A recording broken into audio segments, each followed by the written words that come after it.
అరే వాళ్ళు పాపం దుమ్ము ధూళి అండర్ గ్రౌండ్లో ఆక్సిజన్ లేని చోట పోయి ప్రాణాలకు తెగించి కొట్లాడతారు. వీళ్ళకి మంచి వైద్యం అందాలని కేసీఆర్ గారు ఆలోచించారు. కాంగ్రెస్ వచ్చినాక ఇవాళ అపోలో ఆసుపత్రిలో కానీ, స్టార్ ఆసుపత్రిలో కానీ, యశోదాలో కానీ, కిమ్స్లో వైద్యం బంద్ అయిపోయింది సింగరేణి కార్మికులకు. వాళ్ళకి ఏమంటారు, ఎంపానల్మెంట్ తీసేసిండ్రు. ఇప్పుడు నిమ్స్కు పోండి లేకపోతే ఉస్మానియాకు పోండి అంటుండ్రు. అసలు సింగరేణి ఇలా కార్మికుల కష్టం, కార్మికుల చెమట చుక్కల్లో నుంచి సింగరేణి కదా ఉద్భవించింది. ఆ కార్మికులకు ప్రాణాలకు తెగించి సింగరేణి కోసం పనిచేసే కార్మికులకు వైద్యాన్ని కూడా దూరం చేసిన ప్రభుత్వం ఈ కాంగ్రెస్ ప్రభుత్వం. అరే కొన్ని వేల మందికి కేసీఆర్ గారు ప్లాట్లు ఇచ్చిండ్రు, సింగరేణి ప్లాట్లు ఇచ్చి రెగ్యులరైజ్ చేసి వాళ్ళని ఒక ఇంటి వాళ్ళుగా కేసీఆర్ గారు చేస్తే 2 ఏళ్లలో కాంగ్రెస్ ప్రభుత్వం ఒక్క ప్లాట్ అన్ని ఇచ్చిందా? ఒక్కరికన్నా సర్టిఫికేట్ ఇచ్చిందా? అసలు బోనస్, ఇప్పుడు కార్మికులకు బోనస్లో కోతబెట్టి నీ భోగాల కోసం, నీ ఫుట్బాల్ షోకుల కోసం ఇవాళ సింగరేణి డబ్బులు ఖర్చు పెడుతున్నావు రేవంత్ రెడ్డి. కార్మికుల బోనస్లో కోతబెట్టినావు. సింగరేణి అభివృద్ధి పేరిట పక్కకు పెట్టిన 6,000 కోట్ల లెక్క సంగతి కూడా త్వరలో బయట పెడతాం. ఒక్కొక్క సంవత్సరం 6,394 కోట్లు సింగరేణికి ప్రాఫిట్ వస్తే కేవలం 2,360 కోట్లు మాత్రమే ప్రాఫిట్ చూపించి దాంట్లోనే వాటా ఇచ్చినావు నువ్వు.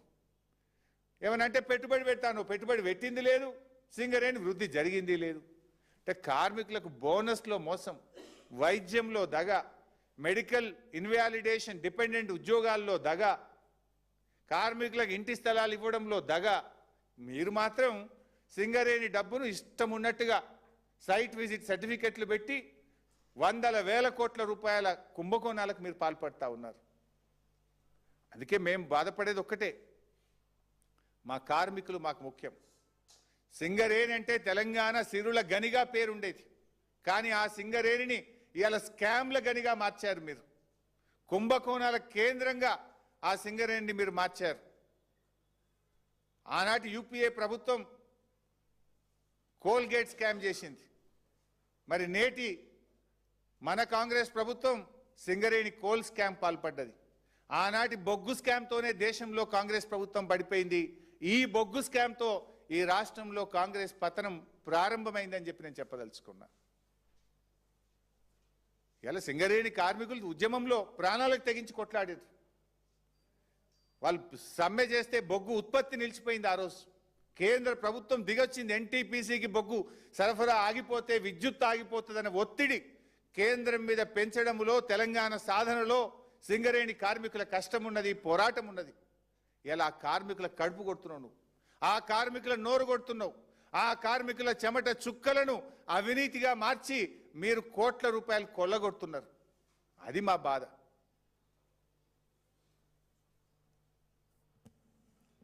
సైట్ విజిట్ సర్టిఫికెట్ షరతు లేకుండా టెండర్ మీ కాంగ్రెస్ హయాంలో జరిగితే మైనస్ పోయింది. వెంటనే 3 నెలలకు సైట్ విజిట్ సర్టిఫికెట్తో టెండర్ జరిగితే ప్లస్ టెండర్లు అయినాయి. ఇది open shut and mouth case, open corruption. Red హ్యాండెడ్గా కాంగ్రెస్ దొరికిపోయింది. ఇంకేం బుకాయిస్తారు? ఈమెయిల్స్ ఉన్నాయి, ఫోటోలు ఉన్నాయి, వాట్సాప్లు ఉన్నాయి, వీడియోలు ఉన్నాయి. ఇంకేం కావాలి? ఇంకా ఎంతకాలం బుకాయిస్తారు? పారదర్శకత అంటూ మాట్లాడిన బట్టి గారు కేవలం, నేను అడుగుతున్న బట్టి గారు, కొంతమందికే సైట్ విజిట్ సర్టిఫికెట్లు ఎందుకు ఇచ్చారు, మిగతా వాళ్ళకి ఎందుకు ఇవ్వలేదు?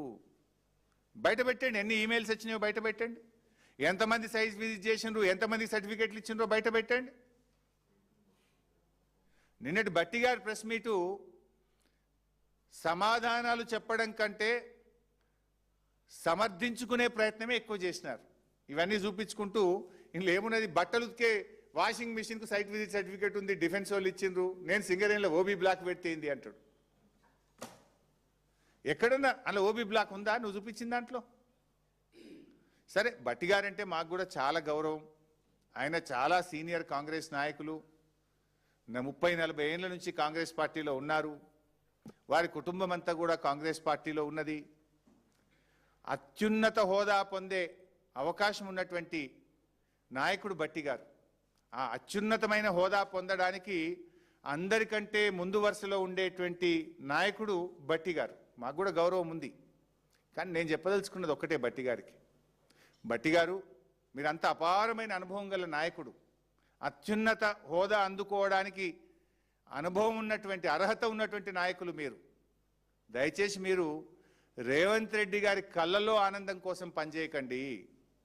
రాష్ట్ర ప్రజల కళ్ళల్లో ఆనందం చూసే విధంగా పనిచేయడం ఒక సీనియర్ నాయకుడిగా మీ బాధ్యత అని నేను చెప్పదలుచుకున్నా.